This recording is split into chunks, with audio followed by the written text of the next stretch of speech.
Hai, perkenalkan saya Felicia Audrey. Saya berasal dari Prodi DKV atau Desain Komunikasi Visual, dan juga saya berasal dari Universitas Multimedia Nusantara. Kali ini saya akan menjelaskan tentang dua jenis kasus yang saya pilih, yaitu perihal hak paten dan juga hak desain industri. Nah, pertama-tama saya akan menjelaskan tentang apa itu HAKI. Nah, HAKI adalah singkatan dari hak kekayaan intelektual, yang berarti suatu hasil pemikiran dari manusia yang direalisasikan dalam bentuk proses ataupun objek. Nah, objek-objek ini memiliki hukumnya yang melindungi karya-karya dari hak kekayaan intelektual tersebut. HAKI sendiri memiliki banyak turunan, dan sudah banyak juga kasus-kasusnya, seperti yang saya sebutkan tadi tentang dua kasus yang meliputi hak paten dan juga hak kekayaan industri. Kasus 1, hak paten.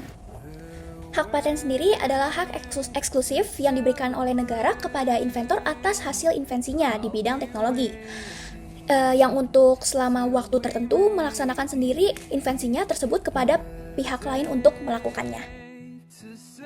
PT Niko Elektronik Indonesia mengajukan gugatan pembatalan atas paten sederhana yang dimiliki oleh Edi Janto karena dianggap tidak memenuhi unsur kebaruan. Sebenarnya kasus ini tidak menimbulkan keresahan di masyarakat umum, namun bagi pelaku industri dan pemegang hak kekayaan intelektual, kasus ini menjadi perhatian yang penting karena menyangkut perlindungan hak paten dan berpotensi pelanggaran oleh pihak lain. Dampak utama dari pelanggaran ini adalah potensi kerugian bagi PT Niko Elektronik Indonesia jika paten Edi Janto diakui oleh negara, karena dapat menghambat distribusi produk mereka. Selain itu, kasus ini juga menyoroti pentingnya pemeriksaan kebaruan dalam pendaftaran paten untuk mencegah klaim atas invensi yang sebenarnya sudah ada sebelumnya. Pada tahun 2003, PT Niko Elektronik mulai mendistribusikan dispenser dengan penutup keran di Indonesia. Dan pada tanggal 21 Januari tahun 2003, desain dispenser dengan penutup keran telah dipatenkan di Cina oleh Chow Yong-peng. Nah, kemudian pada tanggal 4 Januari tahun 2005, Edi Janto mendaftarkan paten sederhana atas desain dispenser dengan penutup keran di Indonesia. Dan berlanjut ke 10 Juli tahun 2008, PT Niko mengajukan gugatan pembatalan paten sederhana milik Edi Janto ke Pengadilan Niaga Jakarta Pusat. Dan kemudian melanjut ke tanggal 15 Juni tahun 2009, Edi Janto mengajukan peninjauan kembali atau PK, namun ditolak oleh Mahkamah Agung. Dalam konteks ini, Edi Janto menjadi pelaku pelanggaran karena mempatenkan sesuatu yang sebenarnya sudah ada dan tidak ada unsur kebaruan. Sementara PT Niko Elektronik Indonesia menjadi korban karena menghadapi klaim atas paten produk yang telah mereka distribusikan sebelumnya yang dapat mengganggu operasional bisnis mereka. Kemudian penyelesaian yang diambil adalah PT Niko Elektronik Indonesia mengajukan gugatan pembatalan paten sederhana milik Edi Janto ke Pengadilan Niaga Jakarta Pusat.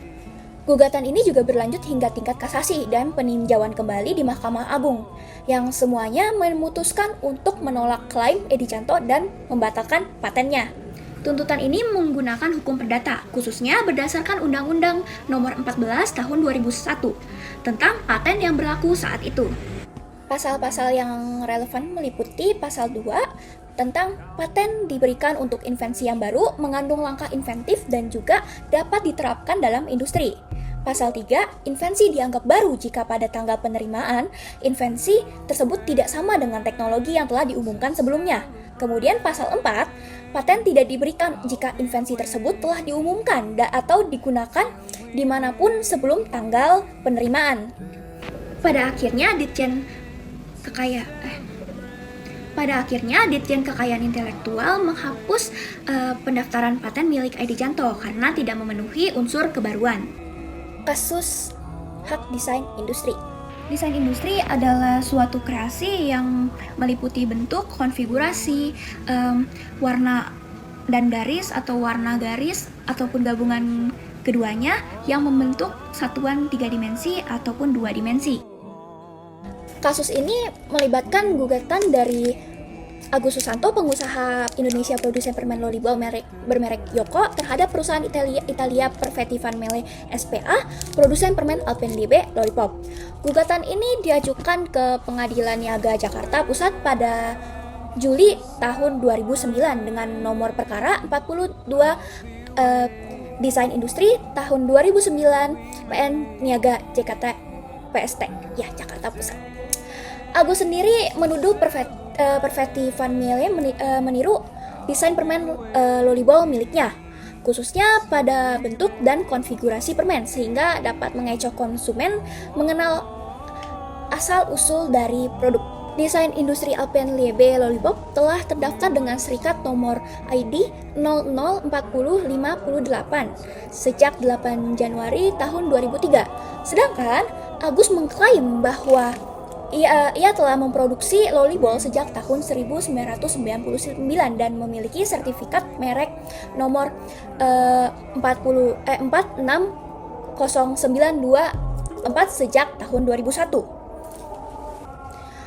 Kasus ini diberitakan oleh berbagai media nasional seperti Hukum Online dan Kontan sebagai sengketa hak kekayaan intelektual yang unik karena biasanya pengusaha Indonesia yang digugat oleh pengusaha luar negeri, namun kali ini justru sebaliknya.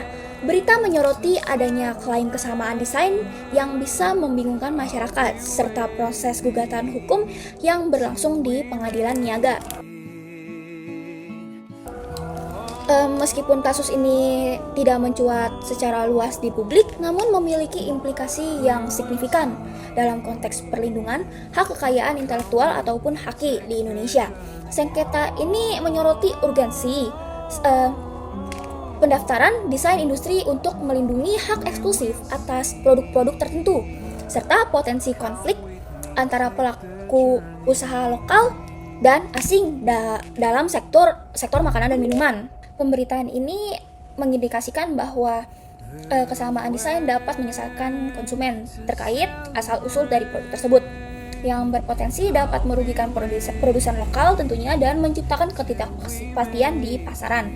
Sementara Agus mengklaim bahwa desain permen Alpenliebe Lollipop memiliki kesamaan dalam bentuk dan konfigurasi dengan permen Lolibol miliknya.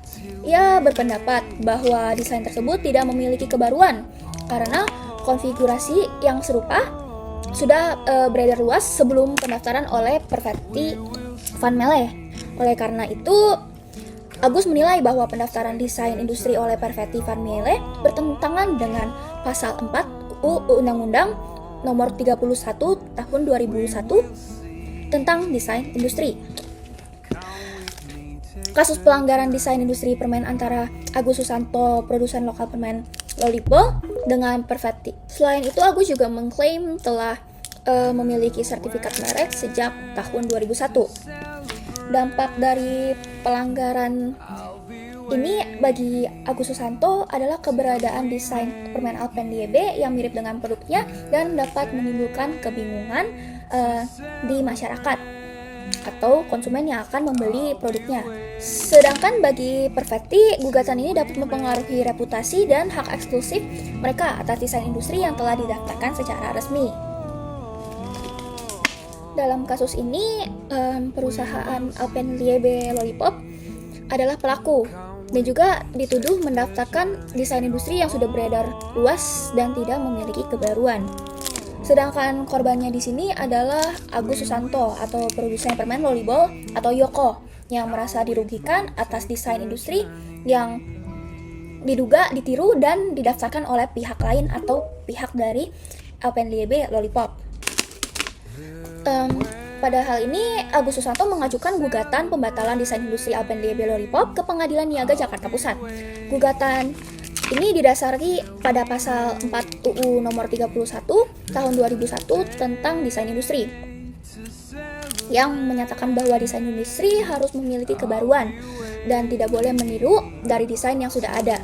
Namun karena Agus tidak mendaftarkan atau memiliki sertifikat desain industri untuk permen Lolibol, gugatan tersebut dianggap invalid dan lemah dan tidak berdasar oleh kuasa hukum Perfetti Van Melle. Sekian dari penjelasan dan elaborasi dari saya, Felicia Audrey, izin undur diri. Bye-bye!